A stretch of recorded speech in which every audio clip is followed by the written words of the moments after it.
tozo kosenga mokonzi ya mboka tata nanga azalaki na mituka te azalaki na lopango te na héritage papa atikeli biso eza artiste en danger de bijou mpe or na biso papa yebisa biso bakokola lelo kote ka bapala ifo ozala na bolingo bijou nanga eza artiste en danger nde kosunga bino bana na bandeko nanga na bandeko no mosusu mais lelo papa akomisi ja mokeri bakomi kose moke na ye artiste en danger aza na plus de 10 ans ya expérience et expertise bopseka papa nga Margot naza mwana moke te je suis pas mineur mwana nyo papa nyonso apreparaka mwana na ye apreparaka mpe bato na ye ndenge ezalaka nakoza azoba te na ye kaka Margot signé Margot telema toke pa intel non tozosala commerce te tozolela nanu papa nanu papa azalaki moto moke te komona bamécène bahomme politique bazotwite mpona papa yango wana tosalaki réunion po toarrêté hémorragie ya kokokoko na ye na nkombo ya Chaka Congo kokoko te bozela dimanche otango tokokutana na bastructure nyonso nde tokoleka na vote ya koorganize comité d'organisation ya baobsèque ya Chaka Congo papa akufi aza bébé te tokokemba mawulululu toke kokunda te il faut tolela papa na honneur yango aussi il y a quelque chose à ajouter papa les gens peut ajouter après papa Adela par rapport à la question il y a Molière bon être cher au nom de papa Edmond Landou alias Chaka Congo. Alors papa Chaka Congo nous a quittés depuis le 26 janvier de cette année 2024. Alors nous sommes là pour ces points de presse parce que la famille a un mot à dire. Alors je crois que à ma droite, là au fond, nous avons papa Adela, voilà, papa Adela Maccabi, qui est là au fond, et puis lui il est le secrétaire général, et ensuite nous avons le petit frère, la personne qui nous a quitté, Chaka Congo, lui c'est papa Jean Langou, qui est le petit frère propre. Et puis après, juste à côté, nous avons Margot, qui est la fille aînée de papa Chaka. Et juste à ma gauche ici, nous avons monsieur JC Mangumbu, qui est chargé des projets de cet bel artiste en danger. Alors, je crois que je vais directement passer la parole à la fille aînée Margot Langou qui a un mot à dire, et puis après ça sera la série de questions-réponses. Alors c'est comme ça que nous allons procéder. Bonjour à la presse, chers frères et sœurs, amis de la presse, bonjour. C'est un réel plaisir de vous voir tous réunis au sein de cette salle, nous cédée par le médecin Patrick Palata, non seulement pour ce point de presse, mais également pour tenir les deuils du vaillant combattant défenseur de cause des artistes, je cite Langou Massima Edmond, né connu par le grand public par le pseudonyme de Chaka Congo ou Chaka Congo, qui est mon père. Vrai, il est ces derniers, notre papa a tiré sa révérence depuis le vendredi 26 janvier 2024 à 20h. Cela a été un grand choc, non seulement pour notre famille respective, mais aussi pour toute la corporation des artistes en général, le public du Congo et d'ailleurs, aussi bien que le curieux qui l'ont vu à la télévision, dans le rue, dans le famille, ainsi que les autorités et le notable du pays. Les œuvres réalisées par le coordonnateur principal de l'AS de l'artiste en danger sont indéniables. Voir la chanson Démocratie en 1990 avant le journal télévisé et à la conférence nationale. J'aimerais profiter de la présente pour remercier tous ceux qui nous assistent depuis l'annonce du décès de notre papa, sa famille biologique, les artistes, les fanatiques, tout la RDC et ailleurs. Pour cette annonce, je vous prie de vous lever pour une minute de silence en sa mémoire.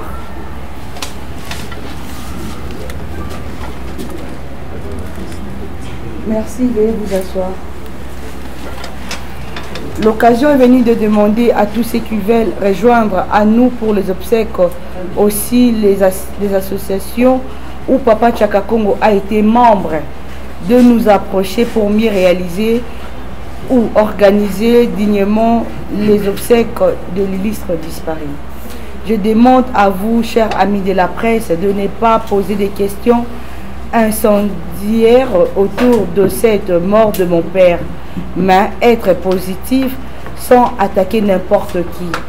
Car notre unique préoccupation, c'est d'enterrer dans la paix et la dignité M. Tchaka Congo.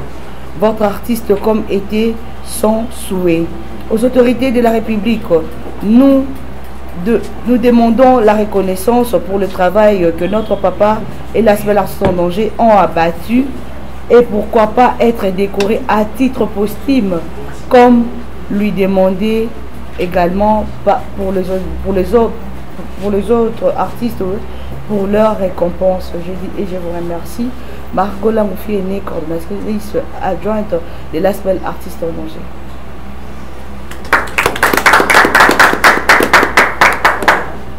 Merci beaucoup. Là, c'était une adresse de la fille aînée de Tchaka Congo. Alors là, nous allons passer la parole Voilà, nous passons la parole à Raïssa Bola qui va nous donner un peu le déroulé, le programme, comment est-ce que nous allons dérouler ces points de presse.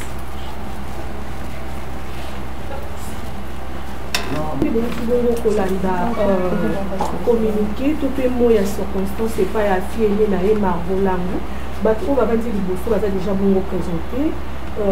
S'il faut que Bandela soit présenté, nous avons un secrétaire général, il y a Asbel Artiste en danger. Nous avons un petit frère de la famille biologique, il y a deux frères, Chara Congo, fille et Marbolango, et puis chargé à communication, il y a Asbel Artiste en danger, Madame Charlène, et puis Pembe Nilissu Soukaka, il y a association, il y a Asbel Artiste en danger. Bon, tout le monde il y a circonstance, il y a moi Marbolango. Ce qui est autour de la bonne mituna, tout ce qui est la bonne matanga. Lobby déjà une semaine depuis Papa Tchaka Congo a signé le Rotika d'ici. Ce qui est autour de la bonne mituna, tout qui est la question polémique qui est passée parce que ça ne sert à rien. Il y a pour le recréer les marbots polémiques parce que il y a peut-être que la maman, topé papa, il y a l'ibota. Tout ce qui est la bonne makambu, oh et tel bongo, niwa ya Papa Tchaka Congo a signé le Rotika d'ici déjà lobby vendredi à Rokokisa bongo une semaine. On ne peut pas nous autres na morgue ya hôpital il y a 5 containers. Donc il y a une question, il y a gauche droite pour recréer bongo ba polémique. On retourne la question na pour préciser que question na ngana tuni bongo na za ko s'adresser na marbo. Donc question na ngana tuni bongo na secrétaire général il y a Asbel topé famille biologique ou azabo petit frère na za pembeni il y a marbo. Lelo ko na ko kati bongo ko balisa. Merci beaucoup Raïssa Bola. Alors je crois que nous allons passer directement dans une série questions-réponses. Je crois que présentation encore une fois est salami donc vous voyez question nayo isa opposant on anani. Alors voilà donc je crois mon toisa déjà prêt. La première personne, oui nous avons monsieur, vous êtes présenté et puis vous posez question.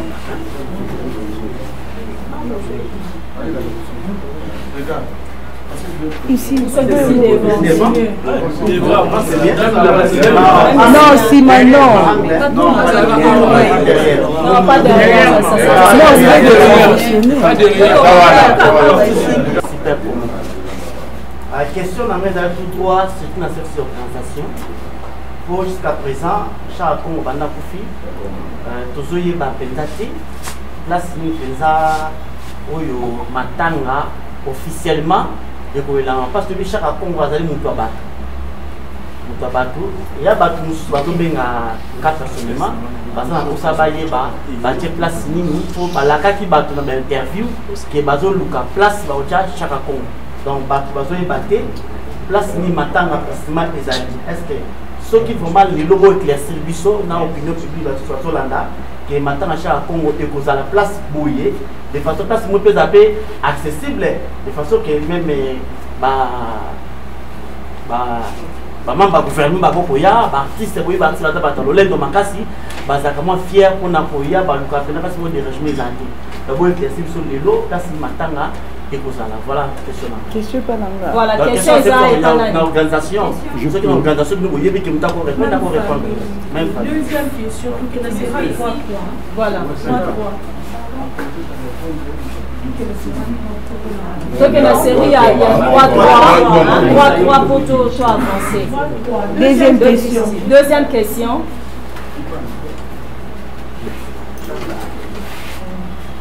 Bonjour, je réponds au nom de Jocelyne Moukouba. Je suis journaliste dans la chaîne Phare TV. Ma question est celle-ci.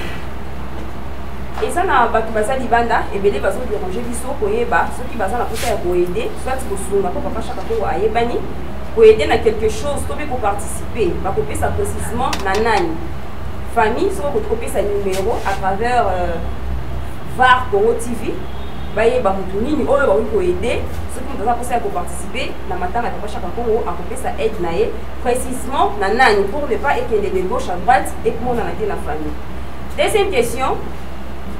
Il y a cela une semaine depuis Papa Chakoko a confié. Est-ce que le programme est Pesami ou non est Pesami? Est-ce que l'arrangement et le programme il a sorti accord? Et si est bandit ou pas? Parce que jusque-là, ils sont loin et ils sont bien. Merci beaucoup. Merci Jocelyne. Question Isaïa Marco parce qu'il y a un mois en direct de Chakoko. Pour préciser, on pose une question à Asbel, bien opposé, ou bien le petit frère de est-ce que le petit frère il a sa famille biologique? Troisième question. Troisième personne.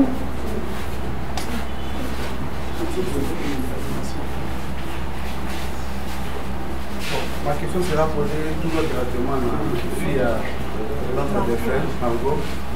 Molière Tingala pour les comptes de la chaîne Molière Télévision Canal+, présentateur des émissions. Ma question est à mon corps. Explique-nous un peu l'histoire de ça. Particularité à prendre de presse pour les alliés. Et ça vous donne un détail. Pourquoi expliquer sur la ça? Merci. Oui, comme ça, voilà. Pour ce qui trois questions, on n'a pas répondre tout au long de la deuxième série avec questions. Voilà, donc du coup, tu en as 4 questions pour 3 personnes. Tu en as 4 questions. Alors, il y a Liboso, de Katuna qui organisation et Zandengeni Yamatanga et puis place à Matanga Izawad.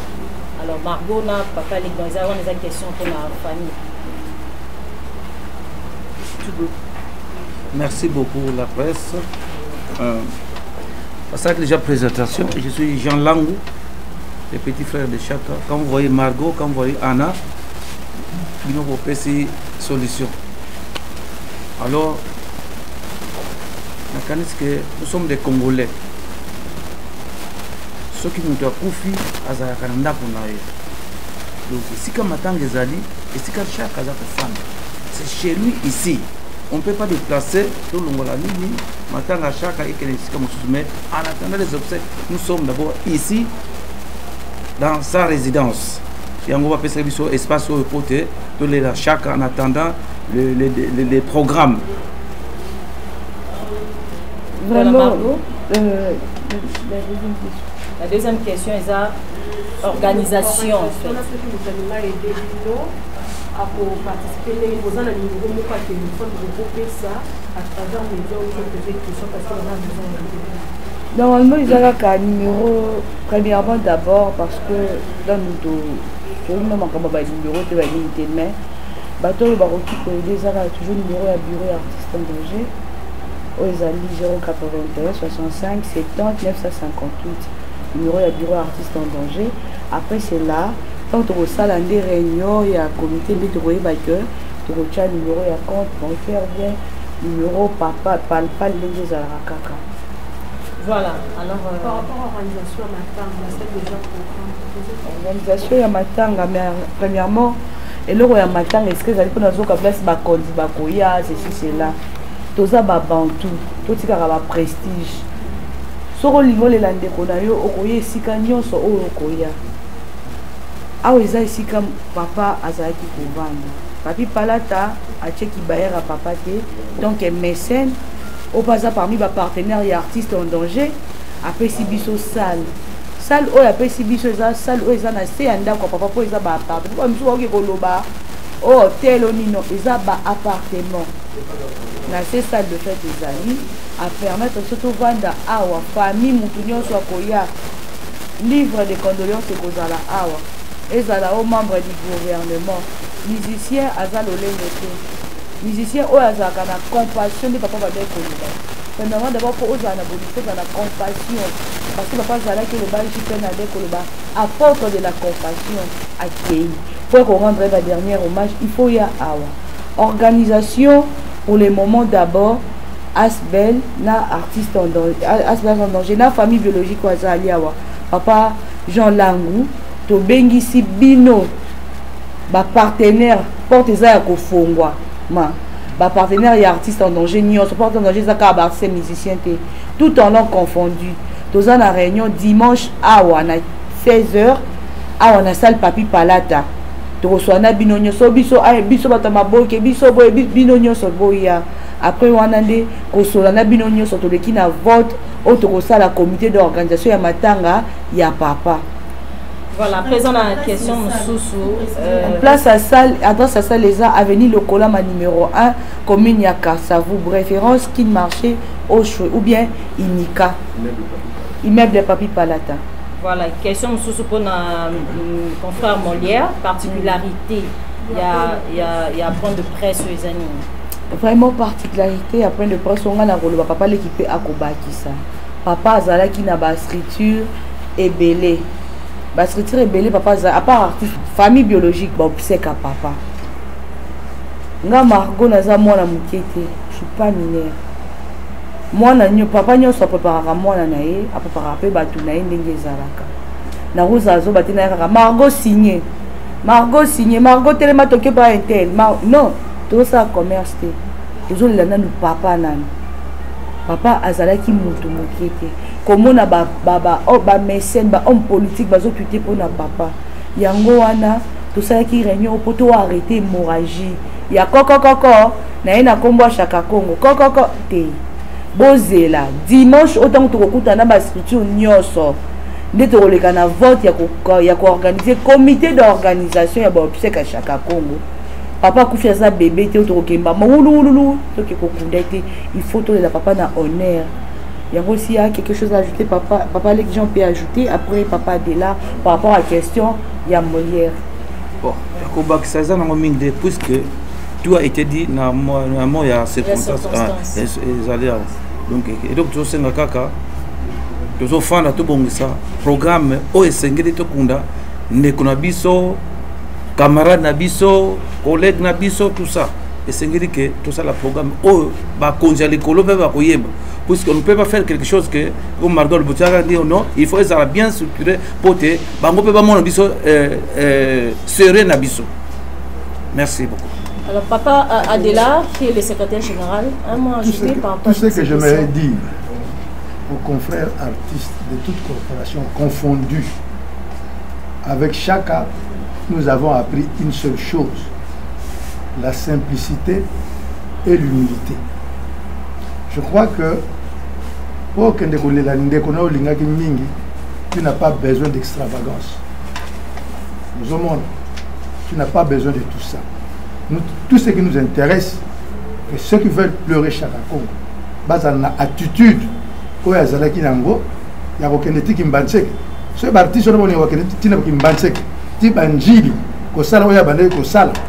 alors là c'est vraiment une bonne compassion. Mais si seulement pour venir impressionner les gens, je vais regretter parce que deuil après enterrement, mais selon on va voir si réellement il y avait l'amour de Chaka Congo avec la progéniture. Donc je demande que tout se passe dans la paix, dans l'amour, parce que Bano Batigali mi balé, il y a Tigali papa, Tigali Yemoko. C'est pas facile de gérer toutes ces tensions. Si ce qui est à Solo, venez le dimanche, qu'on se réunisse ensemble pour trouver intérêt d'entente et que les obstacles se passent dans la paix et la quiétude. Merci. Ok, merci. Nous allons prendre encore série de 3. Là, il sous. Ok. La voiture de Chaka Congo a été vendue. Si vous dites oui, allez filmer là-bas. C'est juste là à côté. La voiture est à côté. Artiste faux. Artiste en danger, être en ordre avec l'État congolais, oui, nous avons des statuts. Et d'ailleurs, ce que je regrette, que Chaka Congo est décédé avant que notre mémo puisse entrer à la présidence. Le mémo est là. Nous avions besoin, comment dirais-je, que nous soyons alignés dans le budget annexe de la République. Parce que jusque-là, vous savez où s'est trouvé notre bureau? Et c'est la voiture dont vous parlez. Merci. En relation avec le ministère de la Culture. Trop bien. Et quelles recommandations? Les recommandations, moi j'aimerais intervenir après les recommandations de Margot et de Papa. Sinon je vais intervenir. Voilà, Margot. Les recommandations et besoin. Les recommandations et besoin. Normalement, par rapport au désordre, c'est les canards. Déjà dit depuis Papa Koufaki, déjà une semaine, recommandation ezali na kosenga na mokonza mboka na bilili. Po toza na makasi ya kokoma mais tozo kosenga mokonza mboka. Tata nanga azaki na mituka te. Azaki na lopango te. Mais héritage papa tikeli biso, eza artiste en danger de bijoux pe or la biso.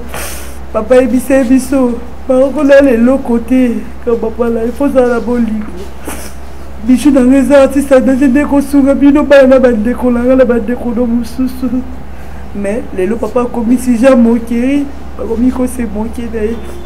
Artiste âgé, elle a plus de 10 ans d'expérience et expertise. Oh, artiste âgé, elle a entretenir une bonne relation dans l'institution à l'État. Mais aussi dans la chef de l'État. Avant que papa n'a pas dernier hommage pour éviter des dérapages. Parce que ça me choque de voir filmer le pan, batiner les photo, chantier, ceci, cela, papa n'avait rien du tout. Donc, je suis vraiment trop émotionnée. On a bien accueilli point de presse pour nous éclaircir, pour nous manquer à boire. Voilà, merci beaucoup. Tout comprendre l'émotion, il y a Margot. Secrétaire général.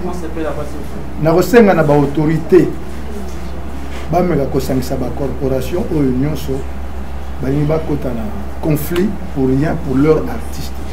Si réellement ils l'ont aimé, ils l'aiment encore, ba kosangana na biso. Et de deux, personne n'ignore le travail que nous avons abattu pendant 15 ans. Nanga Jean-Claude. C'est M. Jean-Claude qui m'avait amené auprès de Chaka Congo. Et ça fait 15 ans que nous travaillons dans le coulisses. Les gens seront surpris de constater que Artiste en danger peut être dans le secrétariat général. Oui, mais nous avons beaucoup de collaborateurs. C'est ce qui fait que chaque de temps en temps pouvait intervenir, faire intervenir telle autre personne, de façon que mon salaire est malade. Alors on a reçu un bino, ça. Soyez nos interlocuteurs auprès des autorités pour qu'il y ait la paix et surtout qu'on puisse pérenniser cette œuvre de l'artiste en danger. Au biso, tout ça il y a un bon côté, tout ça il y a un salaire et l'autre côté. C'est l'amour qui nous a montré Chaka Congo en travaillant dans cette œuvre-là et c'est ce que nous voulons pérenniser. Merci. Merci beaucoup, Papa Dela. Nous allons prendre encore une autre personne. Chaque j'ai quelques télévision, question à s'adresser à la famille, parce que l'artiste à danger, avec un côté déjà malade, quand on connaît des malades, il faut tourner les tambours qui passent par là, et puis après les scènes, les gens là-bas, la spéculation sur le moment, belé sur les réseaux sociaux. Et on doit aussi dans la famille avec les services, papa, bien qui nous, papa, bien nous, et ça a bien pour l'éclairage. Merci beaucoup. Merci. Vous voulez répondre directement? Oui. Okay. Merci beaucoup pour la parole. Je pense que ceux qui yoka izali, biloba lobezali, ezali malamu te. Ngai na longa matadi pour ne kota la ndeko nanga. Je crois que 2-3 jours avant qu'il puisse mourir, j'étais avec lui à l'hôpital. Le fan de toujours solo là.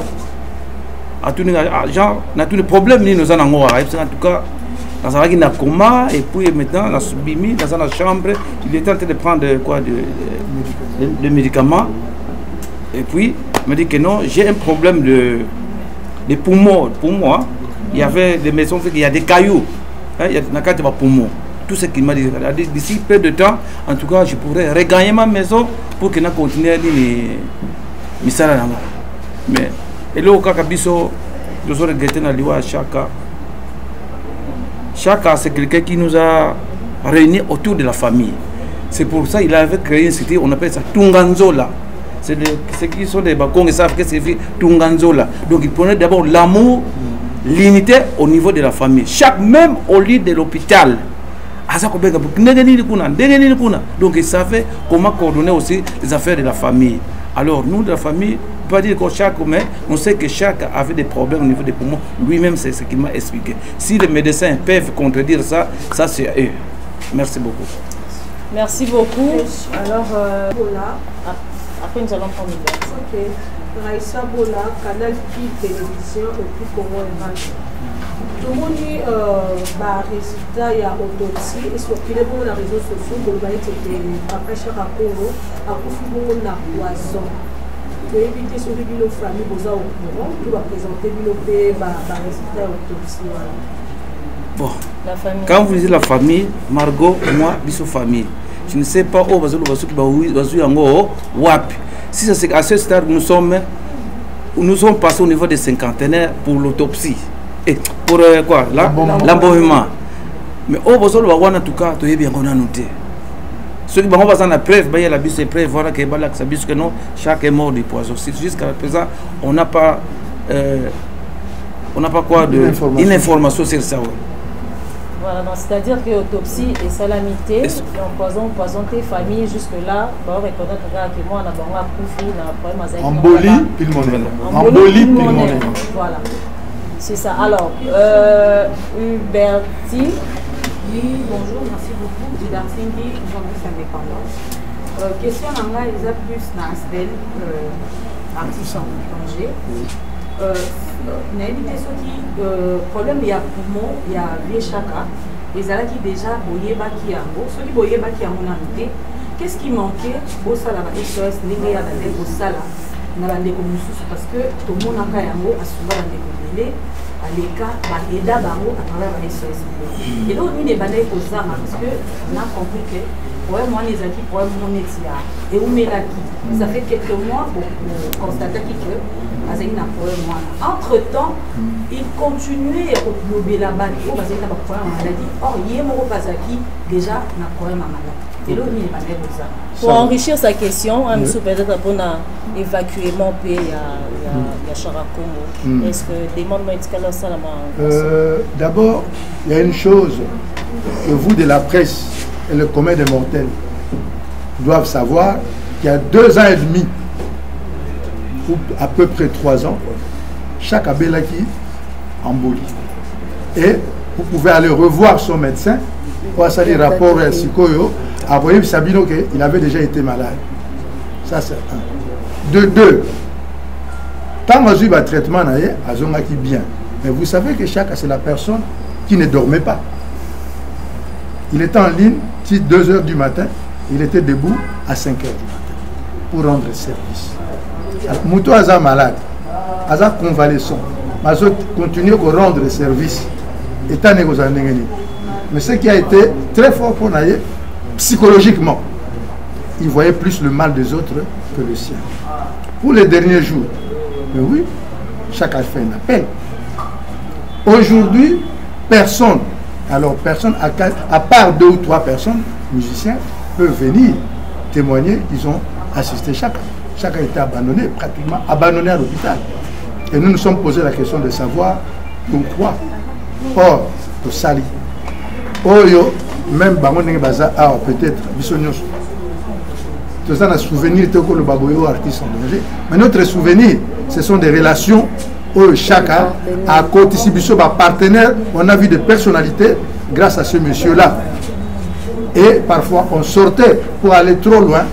On a boutou tel artiste, tout comédien malade, mon côté et l'autre côté, azumu kanaye biro na biso, ati carburant, toko sa moussa. Donc, c'est la personne qui nous a appris à aimer d'abord les autres avant de s'aimer soi-même. Voilà la réponse à ça. Nous allons continuer, encore série de 3. Voilà, dans la question encore. Question là, ils ont un ASBL, l'artiste d'Angers. CG, mais quand même fait quoi éclaircir par rapport à l'organisation des AGBB. Tout le monde, les locaux, organisation Matanga. Ils ont un ASBL, artiste d'Angers. Tout, ils ont la bande de parce que tout le monde a qui l'organisation des AGBB, tout autour, il y a un Matanga. Ils ont demandé tout le monde à payer artistes et va continuer dans le studio pour nous faire un hommage à Chaka Congo. Les locaux, pour ne pas pour le des ordres à la tête, c'est que l'organisation Matanga va venir sauver les baquets. Ils ont sous-soutien, ils ont dans ma boucle, il y a l'aspect artiste à danger. Donc, tu as besoin de mécanique pour éclaircir l'histoire. Non. Quelques précisions. Je vais vous dire une chose. D'abord, merci pour la question. Merci pour la question. Oui, je pouvais répondre. Oui, merci pour la question. Moi, je ne condamne pas que Mouto ait fait une déclaration pour Chaka, une déclaration pour Chaka, étant donné que Chaka Congo faisait partie de plusieurs corporations. Ok? Mais quant à l'organisation des obsèques, mais il n'y a que la famille et la structure artiste en danger en collaboration avec ses partenaires et corporations. Mais ce qui n'est pas le lobby, parce qu'officiellement, le lobby, ça n'engage que toi. Hein? Que Bango Bazo, ça l'organisation à Bango, je ne sais pas.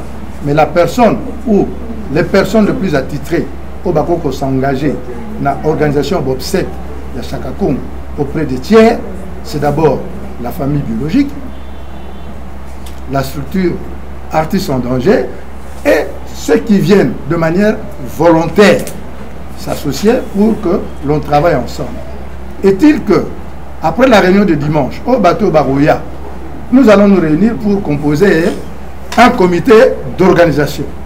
Mais en dehors du comité d'organisation, il y aura une sous-commission qui sera chargée de voir les autorités pour les obsèques. Je crois que je me fais comprendre. Très bien. Merci. Voilà, et il y a M. JC qui est le chargé de projet de cette structure ASBEL. Bon, merci.